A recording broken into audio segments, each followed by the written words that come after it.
لا حول ولا قوة إلا بالله العلي العظيم. حسبنا الله ونعم الوكيل، نعم المولى ونعم النصير. أعوذ بالله من الشيطان الرجيم. بسم الله الرحمن الرحيم. الحمد لله الذي يؤمن الخائفين وينجي الصالحين ويضع المستكبرين ويهلك ملوكا ويستخلف آخرين. والصلاة والسلام على رسول ثقلين محبوب رب المشرقين والمغربين جد الحسن والحسين نبينا سيدنا بالقاسم محمد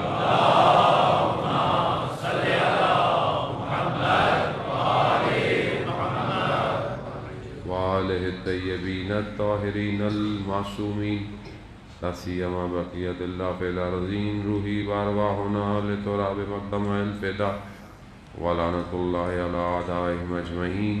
بسم الله الرحمن الرحيم. رب اشرح لي صدري ويسر لي أمري واحلل عقدة من لساني يفقهوا قولي. أما بعد، فقد قال رسول الله صلى الله عليه وآله وسلم: افضل الاعمال امتی انتظار الفرج. صلوات بھیجیں محمد.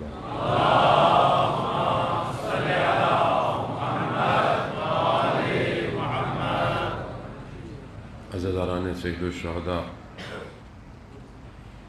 آج یکم سفر کی شب ہو گئی اور وہ بعض تاریخوں کے مطابق یہ لٹا ہوا کارواں شام پہنچ چکا ہے، اور شام میں خود پہنچنا اور پھر شام میں بازار میں کھڑے رہنا اور پھر دربار میں کھڑے رہنا، وہ اپنے اندر یہ بہت مصیبتوں کو چھپائے ہوئے ہے کہ ہمارے لیے ان کو بیان کرنا بھی سخت ہے، لیکن انہوں نے برداشت کیا جو کھڑے رہے ان بازاروں میں نہ جانے کتنے گھنٹے.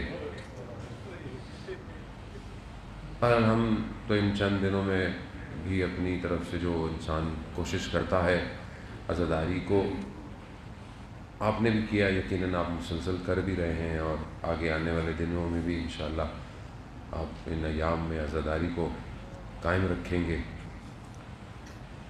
ہماری گفتگو بہرحال چند دنوں میں جو توفیق ہوئی وہ یہی تھی کہ کربلا مقدمہ ظہور ہے، کہ ہم کربلا کو سمجھیں اور کربلا کے اس پورے واقعے کو مختلف زاویوں سے دیکھیں اور اس کو آج کے معاشرے پر تحلیل کریں، اور پھر اپنے آپ کو دیکھیں کہ ہم کہاں کھڑے ہوئے ہیں.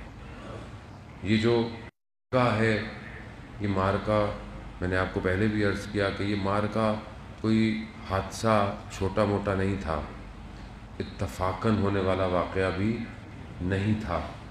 کربلا جو ہے وہ پری ڈیزائن تھا، پہلے سے اسے ڈیزائن کیا گیا تھا. خدا کا نمائندہ بہتر جانتا ہے کہ کس طرح قوموں کو بیدار کرنا ہے. اسی حساب سے اس نے کربلا کو سجایا اور کربلا تک پہنچے امام. اگر یہ واقعہ وہیں رہ جاتا یا دب جاتا تو آج واقعاً کسی کو پتہ بھی نہیں ہوتا اسلام کیا ہے اور اسلام کی اصل شکل کیا ہے.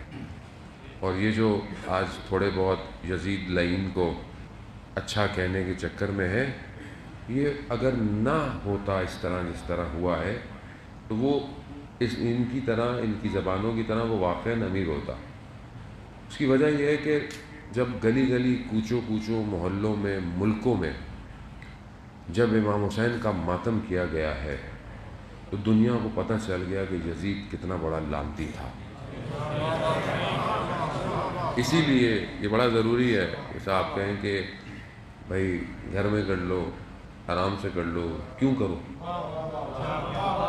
کیوں کریں آرام سے؟ جب ہم بھی مسلمان ہیں ملک میں رہنے والے ہیں، جب غیر مسلم ملک میں رہنے والے لوگ جو حکومت مسلمانوں کی بھی نہیں ہے، وہ جب جلوس کے پرمٹ دیتی ہیں، وہ جب آپ کو اپنی مین سڑکوں پہ نکلنے کو کہتی ہیں نکلو، اور وہ سب دیکھتے ہیں کہ معاملہ کیا ہے، کیا معاملہ ہے، کیا ہے، تو بہرحال وہ ان کی ذمہ داری ہے، جو وہاں رہتے ہیں ان کی ذمہ داری ہے کہ امام حسین کے درس کو جو ان کی زبان ہے اس میں اس کو سمجھائیں۔ تو بہرحال یہ ضروری ہے کہ جب آپ باہر نکلتے ہیں، اور بہرحال علماء اکرام اس کی تاکید بھی کر رہے ہیں مسلسل کہ اربعین امام حسین علیہ السلام آ رہا ہے، تو آپ چہلم میں جو بھی آپ کے مرکزی جلوس ہیں جہاں پہ بھی ہوتے ہیں وہاں پر اپنی شرکت کو جو ہے وہ واجب قرار دیں، یعنی واقعاً وہاں پہنچیں اور دنیا کو دکھائیں، نہیں کہ یہ دکھائیں دنیا کو یہ دکھانے کے لیے کہ ہم بہت بڑی طاقت ہے، دنیا کو پتہ ہے ہم کتنی بڑی طاقت ہیں، دکھانے کی ضرورت نہیں ہے آپ کو، دنیا کو پتہ ہے آپ طاقت ہے، اس لیے تو آپ سے گھبراتا ہے وہ۔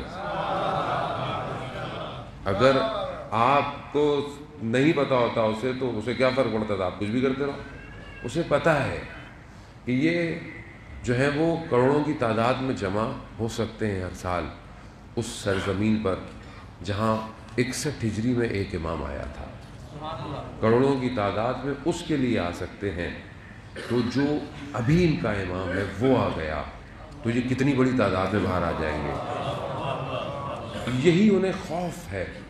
بہرحال اس کو سمجھنے کی کوشش ہے بابصیرت ہو کر اور اپنے عقل اور خرد کے ساتھ اپنے ملک کے مسائل کو اور انٹرنیشنل پلاٹ کو انڈرسٹینڈ کرتے ہوئے کہ فرقہ واریت کی آگ کو جو ہے وہ ہوا دی جا رہی ہے اور لوگ بک جاتے ہیں، ہر جگہ بکتے ہیں، تاریخ یہ گواہ ہے کہ لوگ ہمیشہ سے بکتے رہے ہیں، تو ہمیں اپنے آپ کو دیکھنا ہے کہ سازش کیسی ہے، آپس میں لڑوانے کی سازش کیسی ہے، اس میں ہم اپنے آپ کو اپنے جذبات کو قابو میں رکھیں، کنٹرول کریں، کوئی ایسی بات کوئی ایسی چیز نہ کریں جس سے اس فرقے واریت کو ہوا ملے۔ تو بہت لوگوں کو ساتھ لے کے چلیں، ظاہر ہے صحابی رسول بھی ہیں امام حسین، اہل بیت بھی ہیں، تو تعظیم صحابہ کی بھی ریلی ہے اور تعظیم اہل بیت کی بھی ریلی ہے، تو آپ سب کو دعوت دیں، آپ سارے مسلمانوں کو دعوت دیں، بھائی صحابی رسول ہیں آئیے۔ اب جو یزید کو اچھا کہہ رہا ہے یقیناً اس نے صحابی رسول کے خلاف اہانت کی ہے، ان کے توہین کی ہے نعوذ باللہ، اور اہل بیت کی بھی انہوں نے خدا نخواستہ، تو کم از کم اتنا تو حق بنتا ہے نواسہ رسول کا کہ آئیے باہر نکلیے سب جمع ہوں اور امام حسین کا چہلم منائیں، یہ پیغام آپ دیں پوری دنیا کو، لوگوں کو دعوت دیں، حسینیت کا درس دیں اور اس ایک نقطہ اشتراک پہ جمع کریں، ایک وجہ اشتراک ہے اور وہ ہے آخری امام، وہ سب کا ہے اور وہی آئے گا ان سب کو ختم کرے گا۔ دعائے نطبہ جو یقیناً ہم لوگ پڑھتے ہیں اور آج بھی یقیناً ہم نے اس کا مطالعہ کیا ہوگا، دعائے نطبہ میں امام کے لیے جملہ ہے کہ کہاں ہے وہ جو ان تفرقوں کو اکھاڑ پھینکے گا، وہ وہی ہے جو ان فرقوں کو ختم کرے گا اور کوئی بھی نہیں ہے ان فرقوں کو ختم کرنے والا، تو ہمیں اس کی طرف بڑھنا ہے۔ جان محترم، ہماری جو گفتگو چل رہی ہے وہ اس عالم میں ایک نجوہ ہو رہا ہے، ایک سرگوشی ہو رہی ہے۔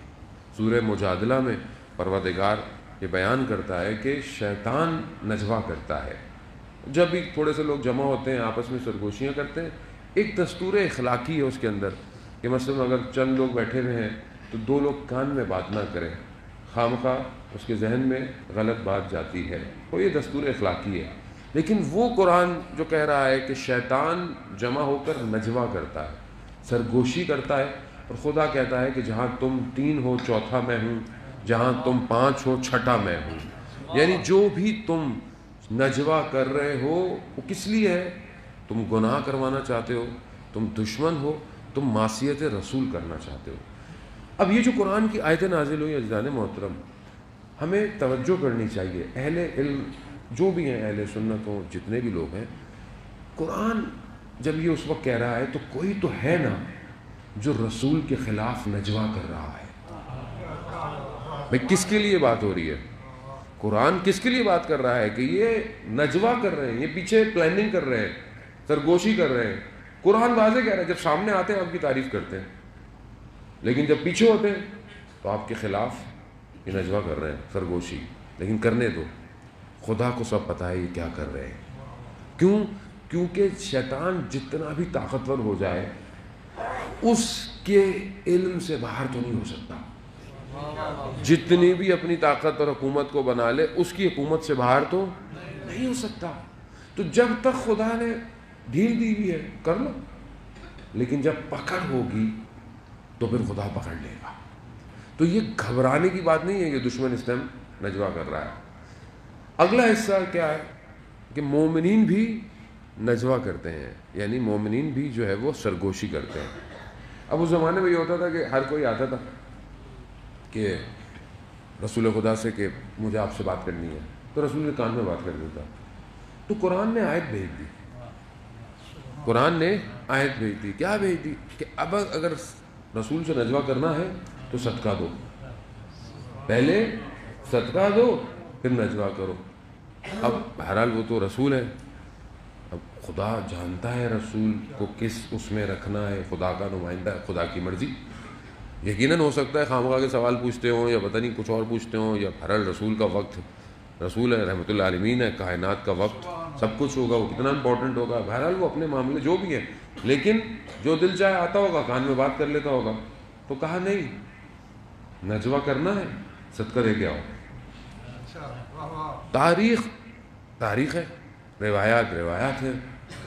کوئی بھی نہیں آیا سوائے علی ابن ابی طالب سے. کوئی نہیں آیا. کسی نے صدقہ ہی نہیں دیا کسی نے، اور صرف مولا نے صدقہ دیا اور نجوا کیا. اور وہ جو نجوا ہے وہ ہے سب جو رسول نے علی کو بتا دیا. وہ ابھی اس کے باطن میں بہت کچھ ہے، شاید میں پہنچ نہیں پاؤں گا وہاں تک اپنی گفتگو کو لے کے. عزیزان محترم، وہ بھی قرآن کے دستورات ہیں، یہ سادی سی میں ترجمہ کر رہا ہوں، کوئی اس میں کوئی بڑی بات نہیں ہے. آپ سب ماشاء اللہ اہل علم ہے. لیکن قرآن یہ بھی کہہ رہا ہے سورہ مجادلہ میں کہ تم نجوا کرتے ہوئے خیال رکھو کہ وہ جو شیطان کا نجوا ہے نا، یہ مومنین کے اندر بھی سرایت کرے گا. یعنی وہ جو پلاننگ کرے گا ادھر، وہ اس پلاننگ کو تمہارے درمیان بھی لائے گا.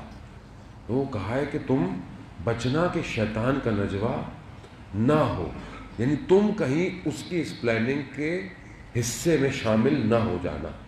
تو اس کا مطلب ہے کہ اس وقت بھی مومنین کو یہ سمجھایا گیا، یہ ریڈ لائٹ دی گئی. اس کا مطلب ہے کہ کوئی پلاننگ چل رہی ہے بیک اینڈ پہ. اچھا، یہ پلاننگ کیا ہے؟ رسول کے مقابلے میں آنا ہے، دشمن قرار دینا ہے. یعنی فقہ کے مقابلے میں فقہ لاؤ، اخلاق کے مقابلے میں اخلاق لاؤ، اعتقاد کے مقابلے میں اعتقاد لاؤ. یہ بہت بڑی پلاننگ ہے، یہ چھوٹی پلاننگ نہیں تھی، یہ پوری تھی. کیوں؟ کیونکہ رسول کے مقابلے میں آنا ہے. حد جو ہے حدود نظام الہی ہے نا، ان حدوں کو توڑنا ہے. کیسے توڑیں؟ اب دشمن تو اعلان بولتا ہے کہ بھئی میں آپ سے دشمنی کر رہا ہوں، میں آپ کو دشمن، جاؤ لڑو، جان چھڑاؤ، ختم. نہیں، یہ سرگوشیاں کرتے ہیں، یہ پلاننگ کرتے ہیں، سامنے آتے ہیں آپ کی تعریف کرتے ہیں، پیچھے یہ پلاننگ کر رہے ہیں. اب اس کو اگر آج آپ زمانے میں دیکھیں، کہ آج اپنے زمانے میں دیکھیں، آج آپ کے زمانے میں یہ نجوا ہو رہا ہے، یہ پلاننگ ہو رہی ہے. یہ پلاننگیں کر رہے ہیں کس کے مقابلے میں؟ اسلام کے مقابلے میں. اسلام کیا ہے؟ رسول خدا لے کر آئے. یعنی آج بھی جو رسول کے مقابلے میں، چاہے وہ ایک فردی گناہ کروا رہا ہو، چاہے وہ اجتماعی گناہ کرا رہا ہو، یا ایک امت مسلمہ کے مقابلے میں جتنا بھی کام کر رہا ہے، یہ رسول کے مقابلے میں نجوا ہے. آج بھی یہ نجوا ہو رہا ہے، اور یہ بیٹھ کر نجوا کرتے ہیں، پلاننگ کرتے ہیں، اس کے بعد یہ نیچے، اور یہ مومنین میں بھیج رہے ہیں. اور ہم کیا کر رہے ہیں؟ ہم اس نجوے کا شکار ہو رہے ہیں. یہ جو کچھ بھی ہو رہا ہے، چاہے مسلمانوں کو آپس میں لڑاؤ، چاہے فرقوں کو آپس میں لڑواؤ، چاہے قوموں کو آپس میں لڑواؤ، اصل دشمن اسلام سے ہے، ان کو آپ سے نہیں ہے. یہ اوپر سے دیکھتے ہیں، ان کو کوئی نہیں فرق پڑتا، سنی مر رہا ہے، شیعہ مر رہا ہے، انہیں کوئی فرق نہیں پڑتا ہے نا. دونوں مرو، آپس میں مرو، لڑو مرو، انہیں کوئی فرق نہیں پڑتا. امام خمینی کا مشہور جملہ کہ تم ہاتھ باندھنے اور ہاتھ کھولنے میں لڑ رہے ہو، وہ تمہارے ہاتھ کاٹنے میں لگا ہوا ہے. سمجھے ہی نہیں، کیونکہ جو اصل اسلام کا نمائندہ ہے وہی صحیح پیغام دیتا ہے. باقی تو سب اپنی اپنی دکانوں میں لگے ہوئے سارے. وہ اوپر سے لگا ہوا ہے, دشمنی کر رہا ہے. پھر آپ نیچے اتریں اور آپ آپس میں مومنین آپس میں اختلاف رکھتے ہیں الگ الگ, کوئی یہ ہے, کوئی وہ ہے, کوئی فلانا ہے, کوئی فلانا ہے, کتنے ہمارے اندر بھی ماشاءاللہ. لیکن جو دشمن ہے وہ کیا بولتا ہے؟ شیعہ کافر. اس کو یہ نہیں پتا ماتمی ہے, نمازی ہے, انجمن ہے, ٹرسٹ ہے, مولوی ہے, نہیں, وہ شیعہ. اور شیعہ آپس میں, اس کا مطلب اس کا نجوہ یہاں بھی آیا ہوا ہے. یعنی اس کا بہت بڑا نجوہ ہے یہ, اس نے پلاننگ کی ہے, سرائیت کی ہے, خاموشی سے بیٹھ کر اور اس کو نیچے تک لے کر آیا. اور ہم اس کو سمجھ ہی نہیں پا رہے ہیں کہ ہمارے ساتھ ہو کیا رہا ہے, جبکہ اتنا بڑا کام ہے عزیزانو. اس کے علاوہ کوئی اور جگہ نہیں ہے جو آپ کو یہ ساری باتیں بتائے گا. دنیا کی کوئی university, Harvard university, Oxford university آپ کو یہ نہیں بتائے گی کہ امام تک پہنچنا کیسے ہے. یہی درسگاہ کربلا ہے جو آپ کو وہاں لے کے جائے گی. یہ اب اسی کو انہوں نے بولا اس سسٹم کو بھی خراب کرو. کیسے خراب کرو؟ لے کر آئے, بٹھاؤ, شکلیں بدلو, پہلے ایسی شکلیں پھر ویسی شکلیں, پھر امامے بھی بنا کے بٹھا دیے لوگوں کو, چلو یہ بھی بنا دو. اب آپ کو خود دیکھنا ہے کہ یہ جو نجوہ ہے یہ شیطان کا ہے یا الہی نجوہ ہے. یہ آپ کو خود سمجھنا پڑے گا جانے میں. تو اب آپ کو ہر شخص کو ایک ایک انگلی پکڑ کے تھوڑی لے کے جا سکتا ہے آدمی. تو آپ خود باعقل ہیں جب آپ اپنی زندگی کے باقی معاملوں میں اتنے سمجھدار ہیں کہ کونے والا پلاٹ نہیں لینا, فلانا پلاٹ نہیں لینا, ایسٹ نہیں لینا, ویسٹ نہیں لینا, کھڑکی یہاں کھلنی چاہیے, وہاں نہیں کھلنی چاہیے, ہوا یوں نہیں آئے گی, وہاں نہیں آئے گی, یہ گلی چھوٹی ہے, یہ گلی چوڑی ہے, یہاں تو اتنے آگ لگے ہوئے ہیں, اور آخرت کے پلاٹ میں کوئی فکر نہیں ہے ہماری. وہاں آپ کیسے لے کے جائیں گے؟ کچھ کریں گے تو ملے گا پلاٹ. تو کیوں نہیں ہم اتنے سنجیدہ دین کے معاملے میں؟ دین صرف مسجد میں تھوڑی ہے, دین آپ کی پوری زندگی میں ہے. دین آپ کے ہر گھر میں, کام میں, بزنس میں, ہر چیز میں آپ کے. عزیزان محترم, ابھی جو اس ٹائم جو سب سے بڑا جو خطرناک نجوہ ہے اور وہ اپنی شکل بدل چکا ہے, اور وہ ہے یہ سائبر ورلڈ, کہ جو اس نے اس پوری سائبر کو کریٹ کیا ہے, اور اس میں وہ پیچھے بیٹھ کے نجوہ کرتا ہے, اور یہ پلیٹ فارم اس کا اپنا ہے, یہ اس نے بنایا ہے. اس پر وہ ڈالتا ہے, چاہے وہ خبروں ہوں, چاہے وہ نیوز ہو, چاہے وہ انٹرٹینمنٹ ہو, کچھ بھی ہے, یہ سب اس کا نجوہ ہے. وہ پیچھے بیٹھ کے پلاننگ کرتا ہے قوم کو برباد کیسے کرنا ہے, ان جوانوں کو گناہ کیسے کروانا ہے, ان کے اعتقاد کیسے چینج کرنے ہیں, ان کا کلچر کیسے تبدیل کرنا ہے, ان کی خواتین کو گھروں سے باہر کیسے نکالنا ہے. یہ نجوہ کرتا ہے, وہ پیچھے نجوہ کرتا ہے, اور اس نجوے کو وہ ڈالتا ہے اس پلیٹ فارم کے اوپر.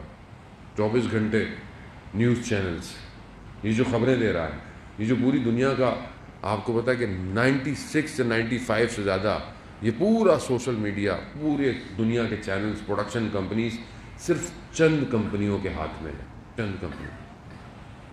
اور ساری وہ کمپنیاں کس کی ہیں؟ یہودیوں کی. وہ نجوہ کر رہے ہیں بیٹھے ہوئے پیچھے, انہوں نے خریدا ہوا ہے. یہاں ہمارے ملکوں میں ہر جگہ اس کے تاثر آتے ہیں, چاہے آپ اپنے اینکروں کو دیکھ لیں, ادھر دیکھ لیں. آپ ان کا شور تو دیکھیں, نجوہ کیسا شور ہوتا ہے. مایوسی پہلا کام ہے شیطان کا, مایوس کر دو. مثلا آپ کے ملک میں, اگر ملک میں آپ دیکھتے ہیں چیزیں کیا ہے, کچھ نہیں ہو سکتا. ہمارے یہاں کچھ نہیں ہو سکتا, ہم لوگ ناکام ہیں, ہمارے یہاں سب فیل ہے, کوئی اچھا کام نہیں ہے, سب یہ برائی, وہ مسئلہ, یہ مسئلہ, وہ مسئلہ, یہ مسئلہ. آپ کہتے ہیں یار سارے مسئلے ہمارے پاس ہی ہیں, جو اچھے کام ہو رہے ہیں وہ دکھاتے نہیں ہیں. اگر آپ کو یا آپ کو موٹیویٹ تو کریں, پروموٹ تو کریں. چلے مشکل تو ہر جگہ ہے دنیا میں, کہاں نہیں ہے مشکل, تو آپ مشکل کا حل دیں. نہیں, کیونکہ نجوہ کہیں اور ہو رہا ہے, اور ان کے کانوں میں سرائیت کیا جاتا ہے.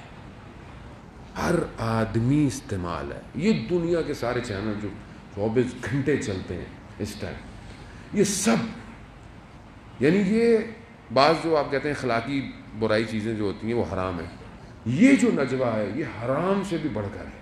یہ جو قوموں کو برباد کر رہا ہے, تباہ کر رہا ہے, جو چاہتا ہے وہ دکھاتا ہے, جیسے چاہتا ہے وہاں سے لے کے جاتا ہے. اور اس سے اب یہ پورا پلیٹ فارم آپ فیس بک, انسٹاگرام, یوٹیوب, سب کس کا ہے؟ سب ان کا ہے. جو دل چاہے, اور ہمیں پتہ ہی نہیں ہم استعمال ہو رہے ہوتے ہیں. جیسے ابھی مثال کے طور پر ابھی حالات اچھے نہیں ہیں، مناسب نہیں ہیں، آپ اتحاد کی بات کریں، لیکن ہمارے میں سے کچھ لوگ لان تان بھی کر رہے ہیں، پوسٹیں بھی ڈال رہے ہیں، یہ بھی کر رہے ہیں. جو لوگ پاکستان میں نہیں بیٹھے وہ زیادہ کر رہے ہیں. ان کو نہیں پتا کہ ان کی حرکتوں کی وجہ سے یہاں کوئی مومن شہید ہو جاتا ہے، کسی کے اوپر مشکل ہو جاتی ہے، کسی کے اوپر پریشانی ہو جاتی ہے، کسی کو فرق نہیں پڑتا. کیوں؟ کیونکہ اس نجوے کا شکار ہے وہ، یہ اس کا ہے. یہ اگر آپ اس کو الہی استعمال نہیں کریں گے آپ اس کا شکار ہو رہے ہیں. آپ سمجھ ہی نہیں رہے ہیں کیا ہو رہا ہے دنیا میں. فیس بک جو ہے وہ اتنا اپلوڈ مانگتی ہے، آپ اتنے پتہ نہیں کتنے ملین پکچرز، کتنے ملین چیزیں ڈیلی اپلوڈ ہیں فیس بک پہ. کس کی جگہ ہے؟ کہاں ڈیٹا سیف ہوتا ہے؟ یہ سارا فری اپلوڈ ہے. موبائل کا میموری کارڈ خریدنے جائیں چھوٹا سا 200-300 روپے کا آتا ہے. اتنا ڈیٹا فری میں اپلوڈ ہو رہا ہے. کہاں اپلوڈ ہو رہا ہے؟ کون آپ کو جگہ دے رہا ہے؟ دنیا کے کتنے سرور کہاں رکھے ہیں؟ سارے سرور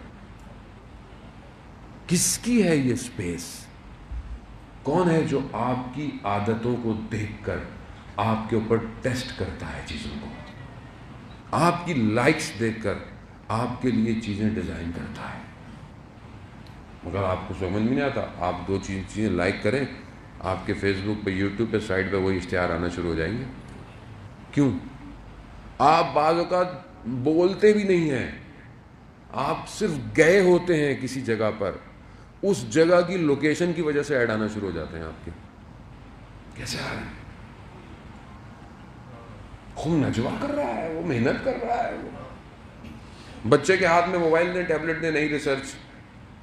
بچے کو شکل دیکھ کر، بچے کی آواز سن کر ایڈ چینج ہو جاتے ہیں. اس بچے کے حساب سے کمرشل آتا ہے. آپ اپنے ہاتھ میں وہی گیم کھیلنا شروع کر دیں، آپ کو دیکھ کر کمرشل چینج رہے گا. کیوں؟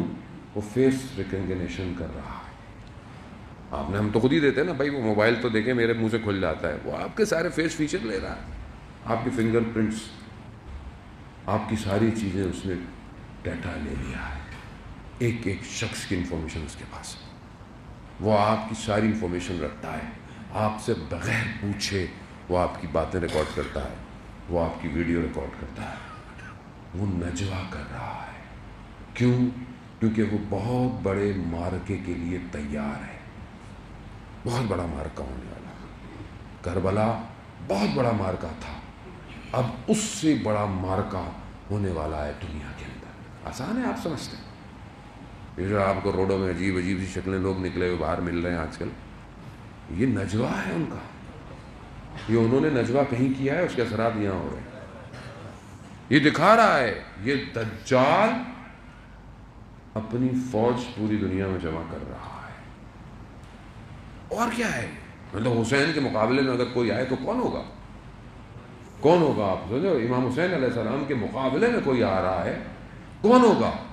یعنی اسی نظام کو آج کا نظام لے کر آپ کے سامنے لا رہا ہے. جمع ہو رہے ہیں یہ، انہوں نے پورے خطے میں جمع ہو رہے ہیں. آج دیکھیں آپ، کتنے اسلامی ملک جو ہیں وہ غاصب حکومت کو قبول کرنے کو تیار ہو گئے ہیں. کہاں تک پہنچ گیا ہے؟ ادھر بھی پہنچ گیا. یعنی اب بچہ ہی کیا جب آپ کا خانہ کعبہ بھی ان کے پاس چلا جائے گا. کہاں پہنچ گیا ہے یہ؟ یعنی اپنا دائرہ لے کر قریب آ رہا ہے. اسے پتا ہے کہ معرکہ یہی ہونا ہے. ہم غفلت میں ہیں، ہم سو رہے ہیں، ہمیں نہیں پتا. لیکن اسے پتا ہے کہ ان کا آخری آئے گا مکہ میں. مکہ کو گھیرو، تنگ کرو. کیوں؟ جب مکہ ہمارے کنٹرول میں ہوگا تو وہ آگے کیا کرے گا؟ وہ اکیلا کیسے آئے گا؟ یہ پوری طاقت ہے رہا ہے. وہ اس پورے خطے کو اس نے اپنے کنٹرول میں لینا ہے. عزیزان محترم، وہ کچھ بھی کر لے، وہ کچھ بھی کر لے. اس نے گھیرا تنگ کیا تھا اس وقت بھی پوری اسلامی حکومتوں سے، سارے گورنروں کو خرید کے، سب کو خرید کے اس نے پوری کوشش کی تھی کہ بس یہ چند لوگ ہیں، اگر نہیں مانتے تو گردن ہٹا دو.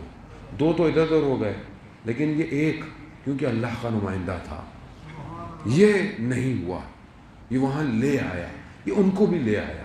یہ سمجھے کہ سب معاملہ ختم ہو جائے گا، لیکن اس نے ایسا کام کیا کہ آج تک قومیں بیدار ہیں. اور یہ پیغام دے دیا کہ جب بھی عالم اسلام میں اگر یزیدیت جیسا وائرس آئے گا تو یہی ایک ایسا سافٹ ویئر ہے ولایت علی ابن ابی طالب کا کہ اس وائرس کو دور کر دے گا.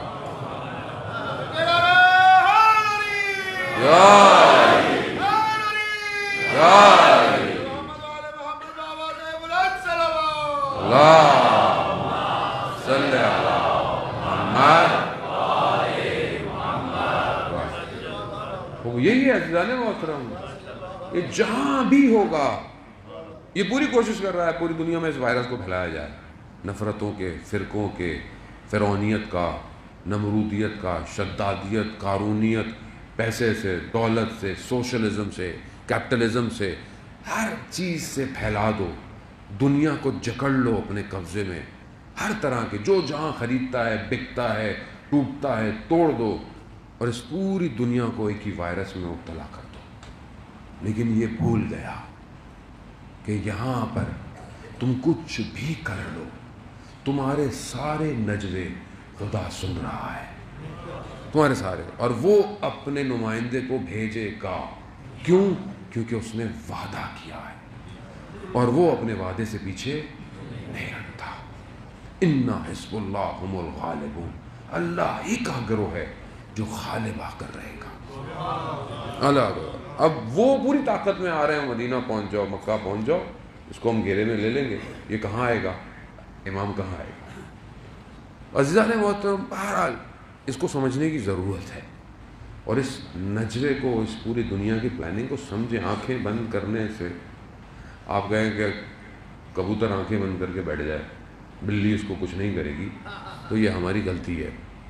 ہم اگر اپنی زندگیوں میں، ہمیں اس سے کیا فرق پڑتا ہے مولانا، دنیا میں ہوتا رہے جو ہوتا رہے، ہمیں اس سے کیا. وہ مومن ہی نہیں جسے اپنے امیر کا انتظار نہ ہو. مومن کیسے ہو سکتا ہے کہ جب وہ آخری نمائندہ منتظر ہے، آپ کیسے اس کے بغیر چل رہے ہیں، کیسے اس کے بغیر رہ رہے ہیں؟ کیوں نہیں آ رہا؟ وہ اصل ہدف وہی ہے، کائنات کا اس مقصد وہی ہے، وہی یوسف زہرا ہے، اسی کو آنا ہے. اور کب تک دنیا ظلم برداشت کرتے رہیں گے ہم لوگ؟ کب تک ہمارے آگے یہ ساری طاقتیں سر اٹھاتی رہیں گی؟ ایک دن تو ان کی گردنوں کو چکانا پڑے گا. جو سمجھ جائے بسم اللہ، جو نہیں سمجھے وہ مقابلے میں آئے گا. جنگ تو ہوگی، پیار محبت نہیں ہوگا. جانے محترم ہم سمجھیں کہ ظہور ہوگا تو آپ کو مٹھائیاں ملیں گی. نہیں، ظہور ہوگا تو آپ کو امتحان دینا پڑے گا، مشکلات ہوں گی. کربلا بتا رہی ہے کہ یہ وادی عشق ہے، اس میں شاید جلنا پڑے، اس میں شاید کٹنا پڑے، لیکن داخل ہونا پڑے گا. تو ایک مارکا تو ہوگا اور اس مارکے میں اتنی چھان بین ہونی ہے کہ بڑے بڑے گریں گے، بڑے بڑے گریں گے.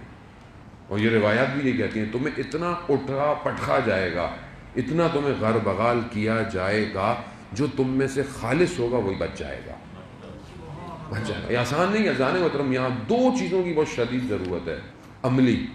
ایک انفرادی، یعنی آپ کی انفرادی عبادت، آپ کا انفرادی رابطہ پروردگار سے، اور دوسرا آپ کا اجتماعی کردار، یہ معاشرے میں آپ کا کردار کیسا ہے. یہ دونوں چیزیں اگر ہوں گی تو آپ پر امام تک پہنچیں گے. نہیں پہنچ سکتا. آپ بولے میں نمازیں بہت اچھی پڑھتا ہوں، مصلی میں بہت اچھا ہوں، معاشرے میں میرا کوئی کردار نہیں ہے، امام کو ایسا شخص نہیں چاہیے. آؤٹ. کیوں؟ جو اپنے معاشرے کو صحیح نہیں کر سکتا وہ امام کی حکومت میں کیا کرے گا؟ اور اگر اپنی عبادتوں میں صحیح نہیں ہے، اپنے تنہائی میں، خلوت میں، سجدوں میں، تو کیسے امام کے مقابلے میں کھڑا رہے گا؟ ان طوفانوں کو کیسے روکے گا جو آ رہے ہیں؟ تو یہاں پر بہت ضروری ہے کہ وہ جو روایات ہے امام محمد باقر علیہ السلام، اللہم صلی علی محمد وآل محمد، وہ روایات جو کہ بہرحال امام جہاں توصیف کر رہے ہیں، صفات بتا رہے ہیں ان کی، کہ جو امام تک پہنچیں گے کہ وہ اشارہ کریں گے، درخت اپنی جگہ چھوڑ دیں گے اور وہ قدم بڑھائیں گے تو ان کا اگلا قدم مدینہ میں ہوگا. یعنی ان کی صفات ہیں یہ. اور ایک عالم دین جب ان کو بیان کر رہے تھے تو وہ یہ کہتے ہیں، اس کے نیچے انہوں نے ضمیمہ لکھا کہ اگر تم ان صفات کو پہلے تو اپنے اطراف میں ڈھونڈو کہ کس میں یہ صفات پائی جاتی ہیں، اور اگر تمہیں کوئی نہ ملے تو ان صفات کو اپنے اندر ایجاد کرو، ایجاد کرو. اپنے آپ کو کیوں اتنا کمزور ہے؟ تو عزیزان اس حالت میں ہی ہم آگے بڑھیں گے. اگر آپ غفلت میں ہو گئے، اگر آپ خدا نخواستہ سو گئے، تو یہ کاروان آئے گا، چلا جائے گا، اور یہ کاروان تیار ہو رہا ہے، اچھی خاصی تیاری ہو چکی ہے اس کی. یعنی ایسا نہیں ہے کہ یہ کاروان، خود امام اس کاروان کی رہنمائی کر رہے ہیں، اس عالم غیبت میں سے خود آگے لے کے بڑھ رہے ہیں. جب وہ آگے لا رہا ہے تو یہاں سے بھی وہ اتنا دائرہ گیر تنگ کر رہا ہے، تو ادھر بھی جوان ایسے ہیں کہ جنہیں موت تو ویسے بھی کچھ نہیں کر سکتی، اور نہ ہی دنیا کی کوئی طاقت انہیں ان کے قدموں سے ہٹا سکتی ہے. اور اسی طرح یہ علم میں، نالج میں، طاقت میں، پاور میں پرواز کر رہے ہیں، کوئی چیز روک نہیں. جب وہ کچھ بنا سکتے ہیں تو یہ اس سے کئی گنا طاقتور چیز بنا رہے ہیں. یہ ہمارے اپنے لیے بھی، ہم بھی اسلامی ملک ہیں، عزیزان محترم مسلمان ہیں، لا الہ الا اللہ کے نام پر الگ ہوئے ہیں. بہرحال آپ کا اچھا خاصا مجمع جو ہے وہ آرمی کا بھی ہوتا ہے، فوج کا بھی ہوتا ہے، ڈیفینسو بھی ہوگا، کرنل بھی ہوگا، جنرل بھی ہوگا، لوگ بھی ہوں گے، سپاہی بھی ہوں گے، ڈیفینس ہیں. ہم کہاں ہیں بحیثیت قوم؟ ہماری فوج کہ جو بہرحال دنیا کے نامور دنیا کی فوجوں میں سے ایک فوج ہے، یہ امام زمانہ کے لیے کیا کر رہی ہے؟ سوال ہے. کوئی مسلمان تو ہیں سارے، خدا نخواستہ فوج میں تو کوئی ہندو نہیں ہوتا میرے خیال میں، یا تو میری نالج نہیں ہے، ہوگا بھی تو شاید کچھ ہوگا، کرسچن بھی ہو سکتا ہے. اگر کرسچن بھی ہو تو حضرت عیسیٰ کا تو انتظار کر ہی رہا ہوگا، لیکن زیادہ تو مسلمان ہی ہیں. تو بحیثیت مسلمان ہم امام زمانہ کے لیے کیا تیاری کر رہے ہیں؟ یا تو ہمارا ایمان نہیں ہے. اگر ہمارا ایمان ہے، مسلمہ عقائد ہیں، اہل سنت کی مسلمہ عقائد ہیں کہ امام کا ظہور ہوگا، تو ہم بحیثیت ایک اتنی بڑی آرمی، اتنی بڑی طاقت جو خدا نے ہمیں دی ہے، نعمت دی، صلاحیت دی، ہم امام زمانہ کے لیے کیا کر رہے ہیں؟ یہ ہماری ذمہ داری ہے. جانے تم روز قیامت تو میں خدا کو جواب دینا ہے، نہ مجھے جواب دینا ہے، نہ کسی اور کو جواب دینا ہے، لیکن خدا کو تو جواب دینا ہے. مسلمان تو ہیں ہم لوگ، جب مسلمان ہیں تو خدا کو جواب دینا ہے کہ ہمیں تمہیں اتنی طاقت دی تھی، ہم نے تمہیں اتنی صلاحیتیں دی تھی، تم نے امام زمانہ ہمارے آخری حجت کے لیے کیا کیا؟ کیا کر رہے ہو اس ٹائم دنیا میں؟ کتنا تم زمینہ فراہم کر رہے ہو کہ کل تم امام سے ملو گے جا کے، یا خدا نخواستہ امام کے مقابلے میں آؤ گے؟ یہ سوالیہ نشان ہے عزیزان محترم. یہ نہ اگلے سال سے مجھے مجلس پڑھنے سے منع کر دیں. یہاں پہ صلوات بھیج دیں محمد صلی محمد. دیکھیں ہم تو سرباز امام زمان ہیں، ٹھیک ہے، ہمیں تو امام کی نوکری کرنی ہے، ٹھیک ہے. اب جو امام کی نوکری کرے گا ہم اس کو سلام کھو دیں، لیکن ہم جو امام کے مقابلے میں آئے گا عزیزان محترم، تو پھر کس کربلا پہ روئے، کس کربلا پہ گریہ کیا؟ تو جب اللہ نے صلاحیت دی ہے، اتنی طاقت دی ہے، تو اس کو اللہ کی راہ میں خرچ کریں، نہ کہ دنیا کی راہ میں خرچ کریں. کس چیز کا خوف ہے؟ کس چیز کا خوف ہے؟ مرنے کا خوف ہے. وہ مرتا تو ہے ہی نہیں ہمارے یہاں، ویسے شہید ہے. اور شہید کو قرآن کیا کہہ رہا ہے کہ تم گمان نہ کرو، گمان نہ کرو کہ جو اللہ کی راہ میں مارا جا رہا ہے، بلکہ بل احیاء، بلکہ زندہ ہے، عند ربہم یرزقون، اللہ کے نزدیک رزق پا رہا ہے. تو ہم ہر فیلڈ میں ہوں، چاہے بہرحال ہم ایجوکیشن میں، آئی ٹی میں، کسی میں جانے، ہمیں محنت کرنی ہے. ہمیں جب ہم خدا کی خاطر، امام کی خاطر بڑھیں گے تو ہمیں علم بھی عطا ہوگا. ہمیں یہ ساری چیز، اگر ہم امام کی خاطر نہیں بڑھیں گے تو پھر شیطان کا نجوہ ہوگا اور شیطان ہی کا علم عطا ہوگا. جب شیطان کے ماننے والے اتنی ٹیکنالوجیاں بنا رہے ہیں، دکھا رہے ہیں، ہمیں یوں دکھا رہے ہیں، تو ہم نہیں بنا سکتے. کیوں نہیں بنا سکتے؟ اس کی ٹیکنالوجی کھوکھلی ہے ساری. کیوں؟ کہ اس کے پیچھے بیٹھنے والے کا ایمان، عقیدہ نہیں ہے. ہمارے والا جو ہوگا اس کے پاس ایمان بھی ہوگا، عقیدہ بھی ہوگا، عبادت بھی ہوگی، بندگی بھی ہوگی. تو وہ کہاں لے کے جا رہا ہے اپنے آپ کو؟ کیا اس مقابلے میں لایا ہے کہ ہم امام کے لیے تیار ہیں؟ عزیزان محترم، ہمیں اس طرف سوچنا چاہیے. دیر کر رہے ہیں ہم ظہور میں، ہم خود دیر کر رہے ہیں، جو ہم آمادہ نہیں ہیں. روز جمعہ ہے ویسے بھی بہرحال، اور متوقع ظہور کا دن تھا جو کہ گزر گیا، اور امام آج بھی نہیں آیا. میں نے کیا کیا آج امام کے لیے؟ یہ میں اپنے آپ سے سوال کروں. آپ نے کیا کیا؟ آپ خود اپنے آپ سے سوال کریں کہ آج ہم نے امام کو کتنا یاد کیا. صبح سے کون سا ایسا کام کیا جو صرف امام کے لیے ہو؟ جمعے کا دن تھا نا، ہفتے میں ہر دن آپ کو پتہ ہے ایک معصوم کا ہے، چند معصومین کا ہے، کسی کا ہے. جمعے کا دن امام کا دن ہے. ایک دن ہفتے میں امام کا دن ہے. اچھا ہونا تو یہ نہیں چاہیے، ہونا تو یہ چاہیے ہر روز ہر لمحہ ہم امام کو یاد کریں. حقیقت تو کربلا یہی کہتی ہے. لیکن ایک دن ہفتے میں ہے تو اس ایک دن میں بھی ہم نے اپنے وقت کے امام کو کتنا یاد کیا، کتنا یاد کرنا چاہیے تھا. آیت اللہ شمس الدین اپنی کتاب میں بیان کرتے ہیں کہ لوگ اکثر سوچتے ہوں کہ میں بہت زیادہ آیت اللہ شمس الدین کی کتاب سے حوالے دیتا ہوں. مسئلہ یہ ہے کہ 40 جلد تقریباً کتاب ہے ان کی، 40 والیومز پہ، تو وہ میں پڑھ ہی نہیں پا رہا پوری. تو جتنا میں اس میں سے پڑھتا ہوں میں ظاہر ہے انہیں کا ہی نام لوں گا ظاہر ہے. تو انہوں نے اتنی ساری چیزیں بیان کی ہیں کہ ابھی تک ختم ہی نہیں ہو رہی. پچھلے 2-3 سال تو مجھے ہو گئے، اور ابھی ان کی پتہ نہیں 100 اور پرنٹ پہ لگی ہوئی ہیں. وہ آ جائیں گی تو پتہ نہیں کتنا اور پڑھنا پڑے جائے گا. کیونکہ بہرحال انہوں نے بہت محنت کی. آیت اللہ شمس الدین آیت اللہ عظمہ بہجت کے شاگرد ہیں خاص، اور مبلغ ہیں. اور تبلیغ میں جو جہاں جہاں وہ گئے، جو مطالعہ کیا، جو انہوں نے بولا، جو انہوں نے سنا دیکھا، خود بھی عالم دین تھے، والد بھی بہت بڑی شخصیت تھے، علماؤں کے ساتھ بیٹھے، وہ سب انہوں نے قلم بند کیا ہے. وہ سب انہوں نے. تو ظاہر ہے اب اتنی ساری چیزیں پڑھنے سے بہتر ہے کہ ایک ہی والیوم 30-40 جلدوں کا والیوم ہے، اب اس میں سے چیزیں آپ کو ایزیلی مل جاتی ہیں. وہ بیان کرتے ہیں کہ شخص تھا نجف میں اور مریض تھا، مرض ایسا تھا، اور اس مرض اور فقر یعنی غربت بھی تھی، اور اس کی وجہ سے اس کو کوئی رشتہ بھی نہیں دیتا تھا. تو بڑا تنگ آ گیا. اس نے بولا، اس نے سنا ہوا تھا علماء سے کہ 40 ہفتے مسجد سیلا میں، جو نجف سے کوفہ کے پاس ہے، مسجد کوفہ سے تھوڑا سا فاصلے پہ ہے مسجد سیلا، جو مشہور بھی ہے امام وقت کے امام سے، کہ یہاں پہ 40 ہفتے عمل کرو تو امام سے ملاقات ہو جائے گی. اس نے بھی ایسے کیا. آخری ہفتہ آیا، اس کی جو بیماری تھی سینے پہ، اس کی وجہ سے نا خون اس کا نکلا، تو اس کے بدن پہ خون لگ گیا. تو یہ اندر نہیں جا سکا مسجد کے، باہر ہی بیٹھ گیا. اس نے دیکھا کہ مسجد میں تو اندھیرا ہے، کوئی ہے ہی نہیں. اب 40واں ہفتہ ہے، مایوس بھی بیچارہ ہو گیا کہ ابھی تو کوئی خبر ہی نہیں ہوئی، نہ امام آئے نہ کچھ ہوا. بیٹھ گیا. تو اپنے ساتھ کعوہ لے کے آیا ہوا تھا، رات تھی، ٹھنڈ بھی تھی. تو اس نے وہ روشن کیا کہ میں اس کو گرم کر کے پیوں. تو دیکھا ایک شخص چلتا ہوا آ رہا ہے. تو اس نے دل میں بولا کہ فلانے قبیلے کا ہوگا، کوئی ادھر کا ادھر کا جو قبیلہ ہے. کہہ رہا ہے میرے پاس تو اب ایک ہی کپ ہے، اب اس کو بھی پلانا پڑ جائے گا مجھے. تو خیر وہ شخص آ گیا قریب. تو اس نے پوچھا فلانے قبیلے سے ہو؟ فلانے قبیلے، سارے قبیلوں کو جانتا تھا.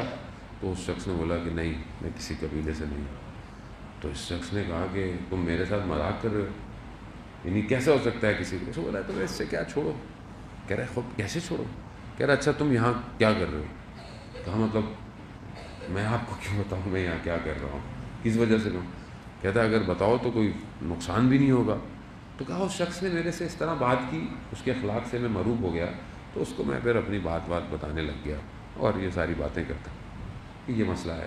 ابھی کہتا میں اس سے پہلے کہ اپنی کو ساری مشکلات بتاتا، اس شخص نے خود ہی مجھے کہا کہ تمہاری بیماری ٹھیک ہو جائے گی، تمہاری شادی بھی ہو جائے گی، لیکن یہ جو فقر ہے نا، غربت، یہ رہے گی تمہارے پاس. کہہ رہا میں سمجھا نہیں. پھر میں نے اٹھا، میں نے کہا میرے ساتھ چلیں زیارت پہ، حضرت عمار کی زیارت ہے وہاں پہ، عمار یاسر کی، اور پھر مسجد کوفہ حضرت مسلم کی زیارت. تو کہا میرے ساتھ چلیں. تو میرے ساتھ چلتے چلتے باتیں کرتے ہوئے گئے.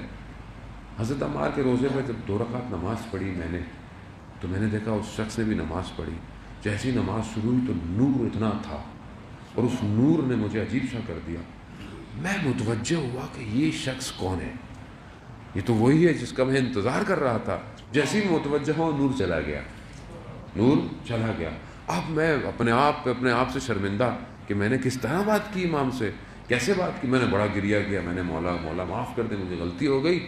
اور دیکھیں آپ نے کہا تھا کہ حضرت مسلم کی زیارت تک چلیں گے، تو دوبارہ حضرت مسلم کی زیارت تک تو میرے ساتھ آ جائیں. کہتا ہے میں مسجد کوفہ میں گیا تو میں نے دیکھا کہ وہ نور دوبارہ آیا، اور مسجد کوفہ گیا اور حضرت مسلم کی زیارت کی. کہا اس کے بعد میری بیماری ٹھیک ہو گئی، میری شادی بھی ہو گئی، لیکن وہ فقر میرے ساتھ رہا. عزیزان محترم، امام، ہم اپنی حاجتوں کے لیے امام کو پکارتے ہیں، یقیناً پکارتے ہوں گے، لیکن میرے خیال میں جو مجھے محسوس ہوتا ہے، میں آپ کو نہیں کہہ رہا، شاید میں جس طرح اپنی حاجتوں میں بھی امام کو پکارنا چاہیے نا، وہ بھی نہیں پکارتا. مجھے محسوس ہوتا ہے، یعنی میں اگر کسی مشکل میں گرفتار ہوتا ہوں، چاہے مشکل مالی ہو، چاہے بیماری ہو، چاہے روحی مشکل ہو. ابھی ہمیں تو لگتا ہے نا صرف مالی مشکل ہے، بیماری مشکل ہے، بدن یہی ہے، لیکن اس سے بڑھ کر مشکل روح کی مشکل ہوتی ہے. یعنی روح گرفتار ہے، کسی گناہ میں گرفتار ہے، کسی چیز کا شکار ہے، ذہنی چیز کا شکار ہے. مشکلات ہیں، انسان ڈپریشن میں، بہت 100 چیزیں ہو سکتی ہیں. کیا میں نے اپنے امام کو پکارا صدق کے دل سے کہ مولا مجھ سے نماز شب میں اٹھا نہیں جاتا، مولا کرم کیجیے، اپنی تہجد کی نماز میں میرے لیے دعا کریں مولا. کبھی میں نے اپنے امام کو ایسی گفتگو کی؟ کبھی میں نے پکارا کہ مولا میرا کیا ہوگا، زندگی میری گزرتی جا رہی ہے اور میں آپ کو دیکھ نہیں پا رہا.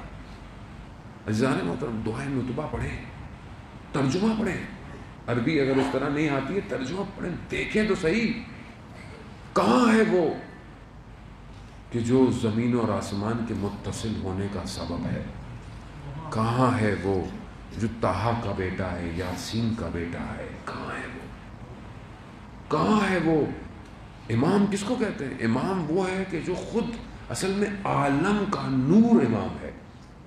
پورے عالم کا جو نور ہے اسے امام کہتے ہیں. یہ نور مجھ سے دور کیوں ہے؟ کیوں نہیں یہ آنکھیں دیکھتی؟ عزیزن الیہ، کہ میں ساری مخلوق کو تو دیکھتا ہوں مگر میں آپ کو نہیں دیکھتا. مولا میں کیسے پہنچوں گا، میں کیسے؟ عزیزان اتنا دنیا مادیت، اتنا پریشر ہے انسان کے اوپر کہ اسے امام سے توڑنا ہے کسی بھی طریقے، سب امام سے دور کرنے کے لیے. غفلت میں نہ آئے. دشمن جانتا ہے کہ یہ ایک ہی شخص ہے جو بشریت کو نجات دے گا، پوری دنیا کو نجات دے گا، ایک ہی شخص، اسی سے دور کر دو. لیکن وہاں میری بھی تو ذمہ داری بنتی ہے کہ میں تڑپوں تو صحیح امام کے لیے، کریا تو کروں امام کے لیے، روؤں امام کے لیے. مولا کب، کیسے ملیں گے، کب میں آپ کو دیکھوں گا؟ اور میری تنہائی، میری خلوت میں اپنے امام کو یاد کرتا ہوں، سونے سے پہلے بات کرتا ہوں، اٹھ کے یاد کرتا ہوں. دن گزر گیا، ہفتہ گزر گیا، مولا نہیں ہے. کبھی میری آنکھیں تڑپیں دروازے کی طرف کھڑی ہوئی کہ میرے گھر میں بھی کبھی کوئی آئے. عزیزان محترم، میری بیٹی نے مجھے کہا کہ ایک فریم رکھ دیں، خالی فریم ہو. میں نے کہا اس پہ کچھ لکھ دیتا ہوں، انا بقیت اللہ یا مطلب منتظر. کہا نہیں، کچھ بھی نہیں لکھیں، صرف فریم رکھیں. اور ہم جب بھی اس فریم کو دیکھیں گے تو ہمیں یاد آئے گا کہ ایک شخص کی تصویر ہمارے گھر میں کم ہے، کم ہے. کچھ رکھیں ایسا امام یاد آئے. کہیں تو آپ محسوس کریں نا کہ آپ کی زندگی میں کمی ہے. جب آپ کو یہ کمی محسوس ہی نہیں ہوگی تو امام کہاں آئے گا، کہاں آئے گا؟ وہ تو استاد دانشمند کا واقعہ کل شاید میں اسلام آباد میں پڑھا کہ وہ ایک جوان دیکھتا ہے اپنے گھر کی بیل بجی، اس نے تصویر میں دیکھا، کیمرے میں دیکھا کہ ایک سبز جو ہے وہ قبا پہنے ہوئے. کہا کون؟ کہا مہدی ہوں. کہا مولا؟ کہا ہاں. کہا مولا 2 منٹ دیجیے گا، میں ابھی دروازہ کھولتا ہوں. کہا اپنے گھر کی چیزیں سمیٹی اور جیسے ہی باہر نکلا تو دیکھا امام گلی کے کونے پر اور آنکھوں میں آنسو ہیں اور آسمان میں خدا کی طرف متوجہ ہو کے کہنے پروردگار گواہ رہنا میں نے ان سب کے دروازے کھٹکھٹائے تھے مگر کوئی کہتا ہے 5 منٹ بعد، کوئی کہتا ہے 3 منٹ بعد، میرے لیے تیار نہیں ہے. ایک عالم دین تو ساری زندگی امام زمانہ پہ مجلس پڑھتے رہے. ایک جگہ مجلس پڑھ رہے تھے، دیکھا ایک اچھی ادھیر عمر کے لوگ، 50 سال 70 سال 45 سال کے لوگ بیٹھے رہے، کم از کم 40 سال کے تو لوگ.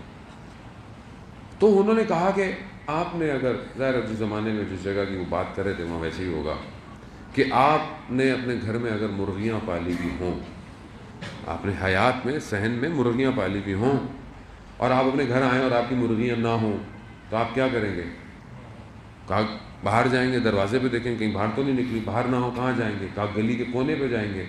کہا گلی کے کونے پہ نہ ہو تو کہا بازار تک جائیں گے، کہیں وہاں تو نہیں چلی گئی. کہا مرغیوں کی قیمت کتنی ہے، ایک دن کھو جائیں تو آپ اتنا ڈھونڈتے ہیں اور وہ 1100 سال سے نہیں آیا، آپ نے ایک دفعہ نہیں ڈھونڈا اسے. یعنی خود انسان اپنے اوپر گریا کرے. یعنی جب ہم بھی کم گئے تھے، ہم بھی کیا چیز تھی؟ ہر شخص بہرحال کسی نہ کسی وجہ سے جاتا ہے. میں تو اسی وجہ سے گیا تھا کہ میں نے روایت سنی تھی کہ جو کالے پرچم ہے نا وہ کم سے نکلے. اسی لالچ میں کم گیا تھا کہ جب وہ کالے پرچم امام کے لیے اٹھے شاید میں وہی ہوں. اور وہی سنا تھا کہ شاید کم کی گلیوں میں کہیں امام نظر آ جائے. لیکن وہاں جا کے کھو گیا اور امام کو نہیں ڈھونڈا. عزیزان وطن، کیسے پہنچے کربلا؟ کیسے پہنچے؟ زیارت ناہیہ میں کس طرح وقع امام کربلا کے واقعے کو ترسیم کر رہا ہے. میرا سلام ہو اس چہرے پر جو خاک پر رکھا رہا.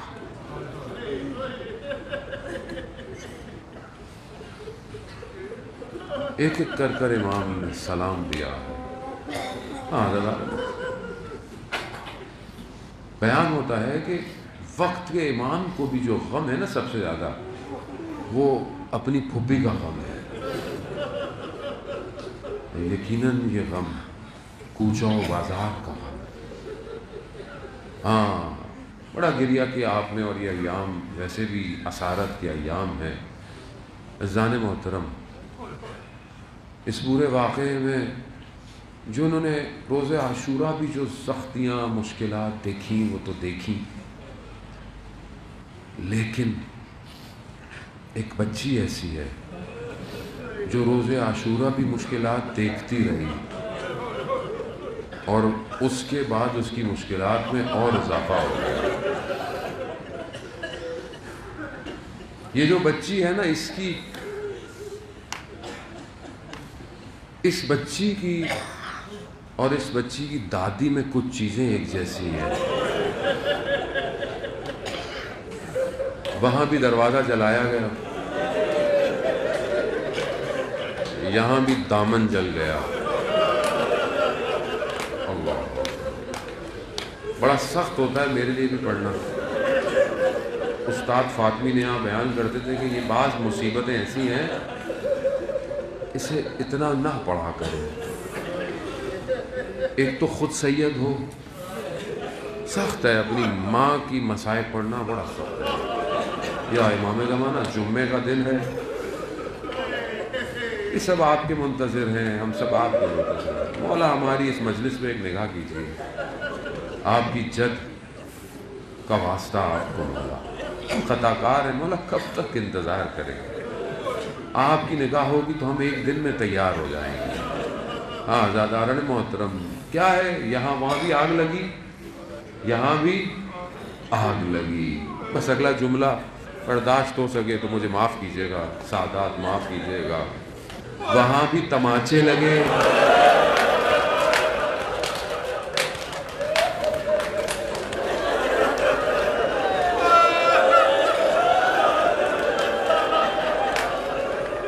یہاں بھی تماچے لگے.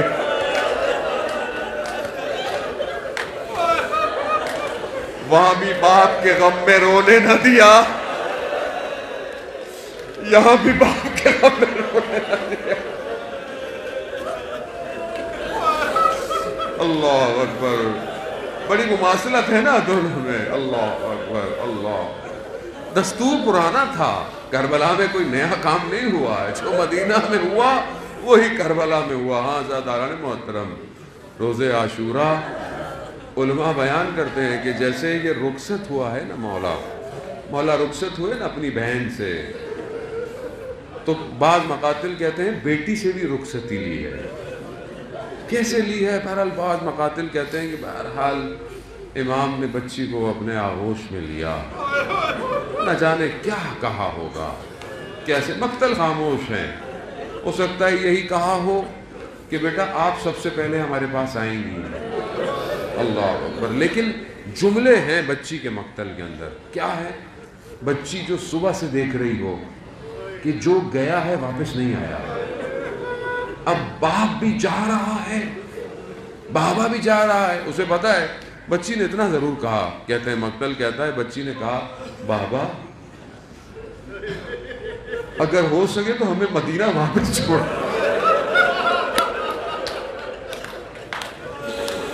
کیوں؟ بچی جانتی تو کوئی ہے ہی نہیں، نہ علی اکبر ہے نہ عباس ہے، کون ہے؟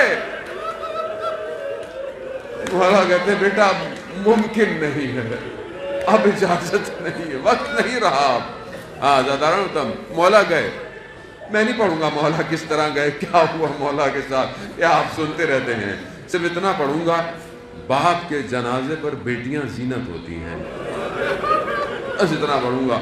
جب وہ سب ہو گیا جو ظلم ہو سکتا تھا ہو گیا، تو بچی جب آ کر اپنے بابا کے بدن سے لپٹی ہے نا، تو پیار سے نہیں ہٹایا انہوں نے تازیانے مارے، انہوں نے تماچے مارے، بچی کو جدا کر دیا۔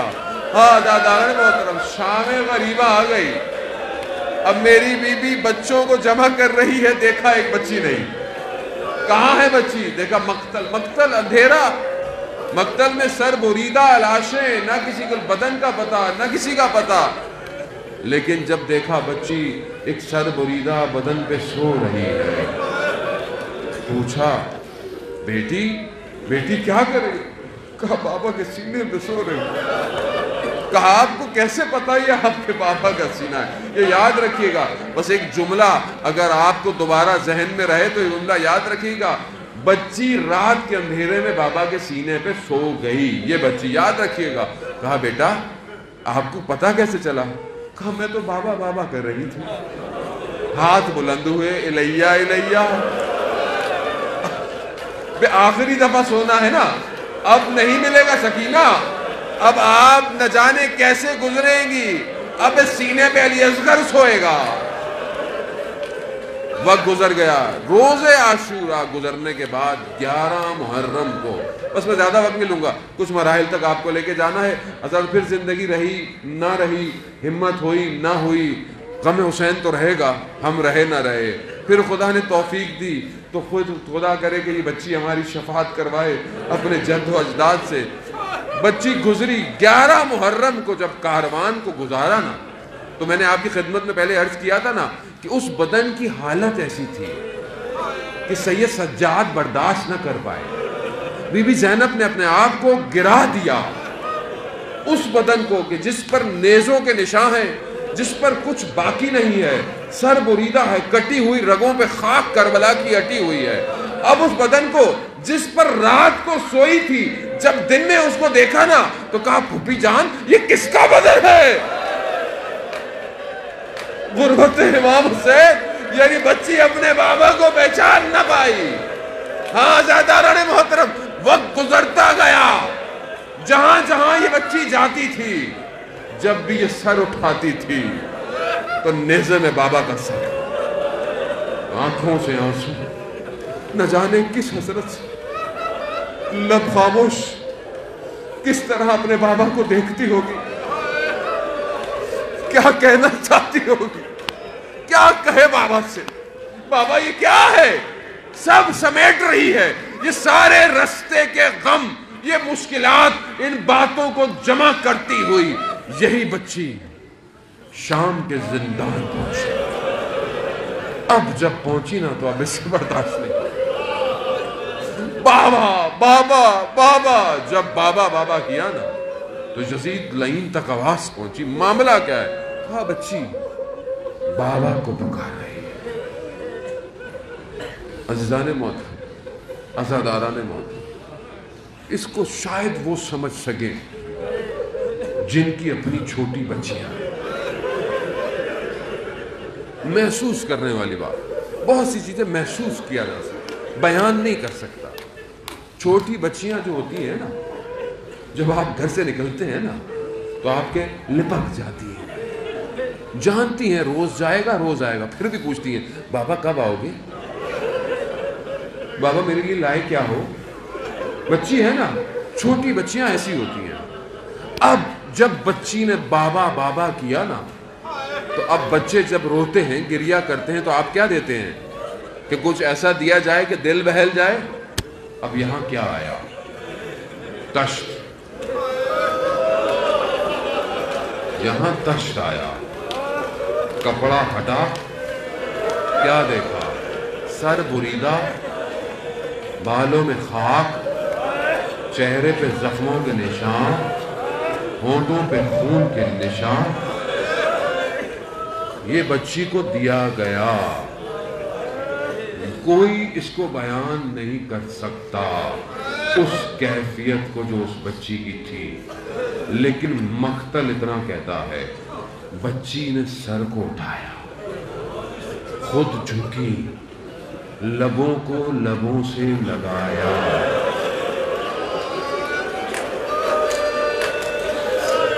اب جو رستے کے غم تھے نا اب بولنا شروع ہو گئی، من الذی، بابا بابا کہاں تھے؟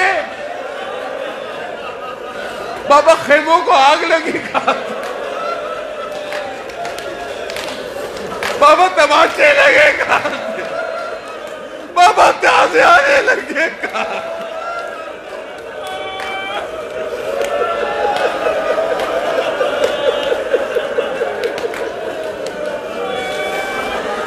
کہتے کہتے ایک شاعر کہتا ہے بچی کی زبان میں کہ بچی نے بابا سے یہ کہا ہوگا، شاعر کا تخیل ہے، کیا کہتا ہے؟ بابا اس شہر کا قانون عجیب تھا، اس شہر کا قانون عجیب تھا، یہ یتیموں سے پیار نہیں تماچے مارتے۔ بس آخری جملہ عزادارہ محترم جب یاد آئے تو گریہ کیجئے گا، آپ سے التماس دعا، پھر زندگی رہی تو پھر جان میں طاقت ہوئی۔ بچی کہتی ہے بابا بابا اگر یہ مجھ سے کہتے نا تو میں گوشوارے خود دے دیتی، مگر انہوں نے چھین لی۔ یہ کہتے کہتے خاموشی ہو گئی، بی بی زینب سمجھی ہوں گی، بچی سو گئی۔ اب آگے کیا دیکھا؟ ایک طرف سر، ایک طرف سکینہ، انا للہ و انا الیہ راجعون۔ ہائے غربت امام سجاد، اسی جلے ہوئے کرتے میں شام کا زندہ